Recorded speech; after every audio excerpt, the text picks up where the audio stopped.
Hey folks, this is Rhykker with a gaming news wrap-up video where we discuss the happenings of the week. This week's topics include the reveal of the Blizzcon 2018 schedule and what that means for Diablo, the reveal of the greatest Overwatch gadget ever, the author of the Witcher novels suing the developers of the Witcher game for $16 million, and more. As always, discussion timestamps can be found in the video description. And as we dive into things, be sure to have subscription notifications turned on to be alerted of new Saturday episodes.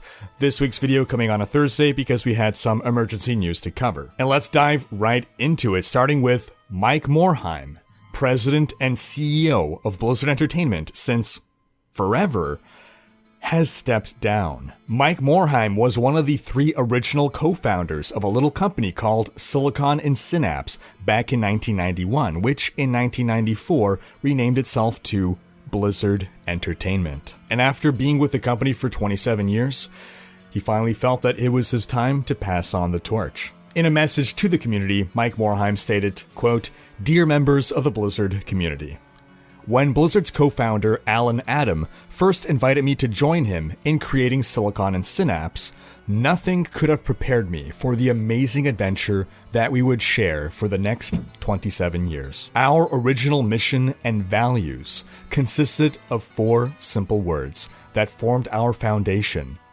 We make great games. We crafted that statement before we had even released our first game, but we were committed to living up to it. After many years of working with some of the industry's most talented people to create games and worlds for you to play in, I have decided it's time for someone else to lead Blizzard Entertainment. I will now serve as an advisor to the company I so love and admire.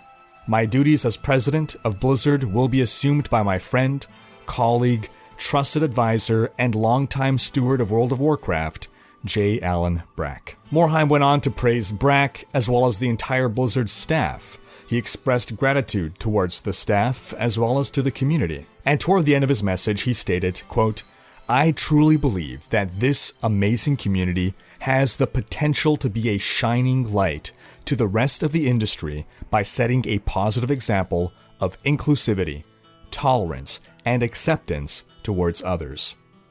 In the words of one of Blizzard's core values, remember to always play nice, play fair. I know this community is capable of changing the world." Now, I was shocked by the news of Morhaime stepping down. He seemed like he would be a mainstay at Blizzard. Last year, I was devastated by the news of Metzen stepping down. And I guess I just always thought that Morhaime would always be. But after 27 years of service, I think he's earned the right to take a step back, relax a bit. I do hope we still get to see him at BlizzCon 2018, because it's tough to imagine a BlizzCon without Mike Morhaime up on stage. Now, as for J. Allen Brack, he's been with Blizzard for almost 13 years, and he won't be stepping into this role alone. He will have some help. Ray Gresko, who's a 10-year veteran at Blizzard who helped create both Overwatch and Diablo 3, will now be the Chief Development Officer, and Alan Adam, one of Blizzard's original co-founders and lead designer of World of Warcraft, will be joining the executive team while continuing to oversee development of several new games. Alright, on to a story about The Witcher. So a writer named Andrzej Sapkowski was the original author of The Witcher, which was a novel, a series of novels. The first having launched in 1992, and the 8th having launched in 2013. I guess you don't launch a novel, but you get the idea. Published is the word. Now, CD PROJEKT RED, the developers of The Witcher games, first made a deal with Sapkowski in the early 2000s to gain the rights for The Witcher in order to produce a video game. Now, as part of the deal, CD PROJEKT RED offered Sapkowski royalties for any sales on the game, but Sapkowski declined. He didn't believe that the games would sell well, so he instead asked for a higher upfront lump sum. Now, allegedly, that amount of money was just under roughly $10,000 US. And this week it was announced that Sapkowski is suing CD PROJEKT RED for the equivalent of $16 million in royalties. Now, before we go on thinking that this is simply absurd, and that there's no way that the author could possibly win his suit, after all, he declined the royalties, there is a clause in Polish copyright law. Article 44 of Poland's Act on Copyright and Related Rights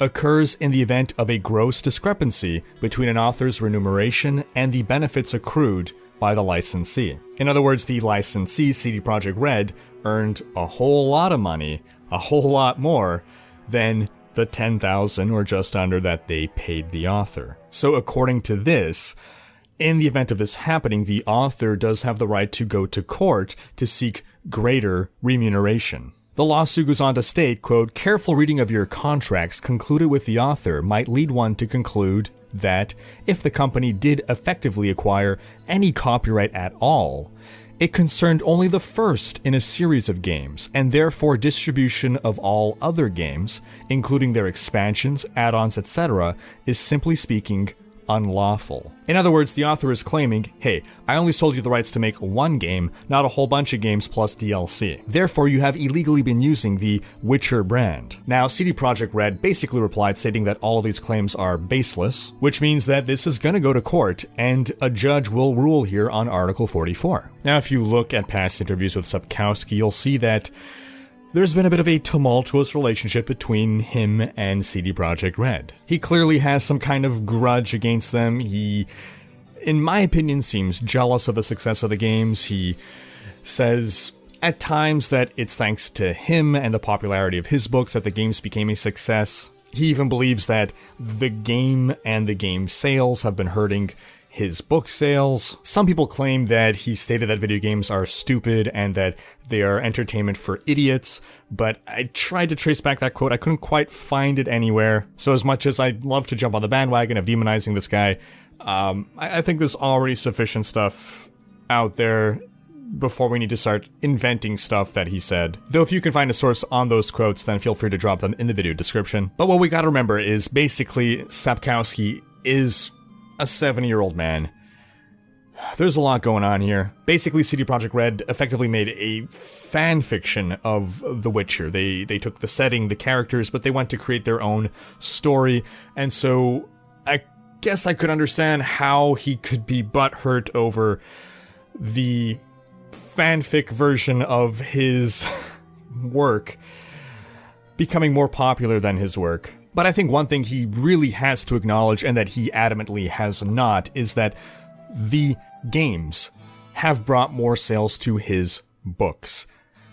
You can maybe say that at the start the Witcher games sold thanks to his books. Maybe you can claim that, but I think it is pretty clear to state that after the three big hits, The Witcher 1, 2, and 3, plus all the DLC and everything, that a lot more people bought the Witcher books because they were fans of the game rather than the novel. He basically admits it himself when he claims in interviews that now all the fans of The Witcher are not people his age, but they're youngsters that play video games. Well, these people bought your book. You're getting money already. Overall, though, this just smacks of old man yells at cloud. And maybe if you had been a little nicer to CD PROJEKT RED when they offered him the royalty deal, rather than saying, I don't think your game's gonna make any money, therefore I want my money now, maybe we wouldn't be in this situation.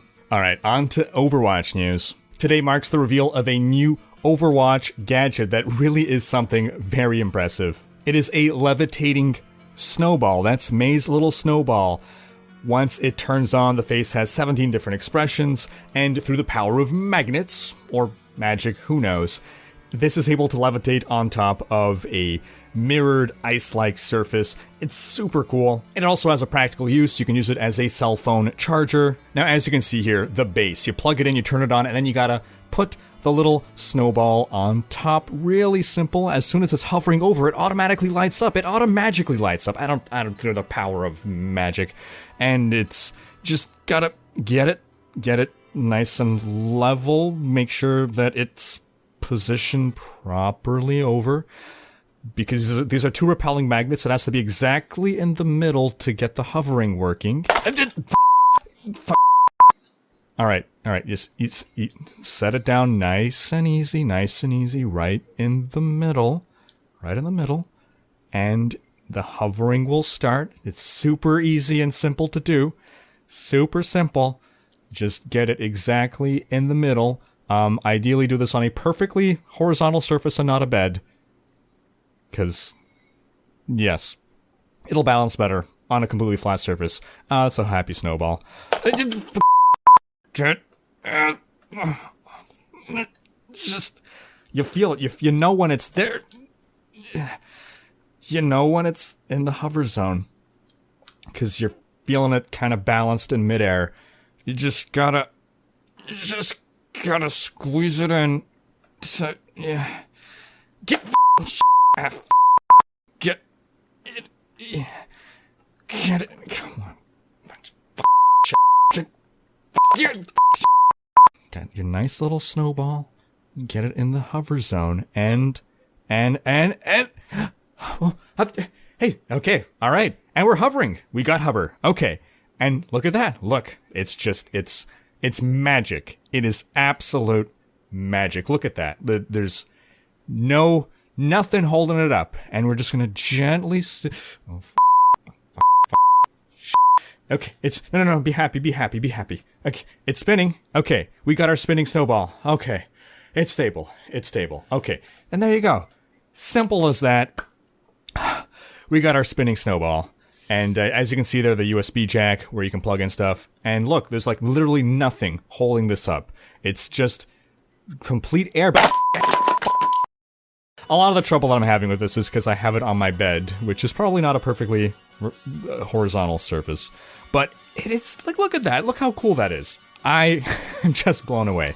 And it's literally hovering. It's like a solid inch above the mirrored surface. It's super cool. And again, you can use it to charge your phone. And I'm going to give a big thanks to Josh Engen over at Blizzard Entertainment for sending this over to me. As soon as I can, I'll pop a link in the video description to this gadget. In other Overwatch news, the Halloween event date has been revealed. It will start on October 9th and run until October 31st. And as of the time of this recording, one of the new Halloween skins has been revealed, a swamp monster skin for Doomfist, or as the community will know him, Doomfish. In other Overwatch news, we also got a reveal of the first Overwatch Lego minifig, and we have this delightful video of Jeff Kaplan playing with Lego Tracer. Alright, on to Diablo news. The BlizzCon 2018 schedule has been revealed. We've got 2 Diablo panels, each 45 minutes long, so that's a big upgrade from last year. And both panels are on the main stage, another big upgrade from last year. Now, the first panel on the main stage after the opening ceremony is a Diablo panel. It's the Diablo What's Next, with a description that reads, "Join the Diablo team as they discuss what's in store for the heroes of Sanctuary." Now, what's most important here is that if you look back historically, and I spoke to my buddy Nineball about this, Nineball, who is the co-host of the West March Workshop Diablo podcast. Do check that out if you haven't. And he dug into things and he noticed that over the past several years, every BlizzCon, the first panel on the main stage directly after the opening ceremony is related to the biggest announcement for that BlizzCon. For instance, last year, the big news was Battle for Azeroth, the WoW expansion. The first panel was World of Warcraft, What's Next? In 2016, it was the Hearthstone expansion. In 2015, it was World of Warcraft Legion. In 2014, it was Overwatch. In 2013, it was Warlords of Draenor, etc., etc. Every time the first panel after the opening ceremonies that's on the main stage would be about the biggest BlizzCon news. As for the other Diablo panel, this is Diablo World and Q&A, with a description that reads, "Join the Diablo developers as they explore the world of Sanctuary. Then, stay a while and listen as the team answers your questions." Now, looking at past BlizzCons, there doesn't seem to be any significance to what panel is the last panel on the main stage, but it is just nice that Diablo gets more main stage time. Now, something we like to do every BlizzCon is look for holes. Look for holes in the schedule where some major announcement could happen. For instance, when Overwatch was announced that year, after the opening ceremony, there was a 2-hour block of empty time, and that turned out to be for Overwatch. Now, looking at the schedule, I don't really see room for something hidden. Some people argue that this right here is an empty block where we might get some Diablo announcement, and I feel that's not the case for a couple of reasons. First off, as you can see, the cosplay contest takes place during this time. Now, typically this is rolled into the community night. If we look at last year, we see that the community night started earlier and presumably had the cosplay exhibition during that event. Also, you tend to see most big news-related stuff happen earlier in the day. That just has to do with the news cycle. By, 5, 6 o'clock, journalists are basically back to work writing their articles. They're not still getting new news. I could be wrong, but I don't feel that this 2 hours of empty space on the main stage, given that it starts at 5:15 p.m., I don't think they're hiding anything in there. But I'd love to be wrong. Now, what does this mean for Diablo?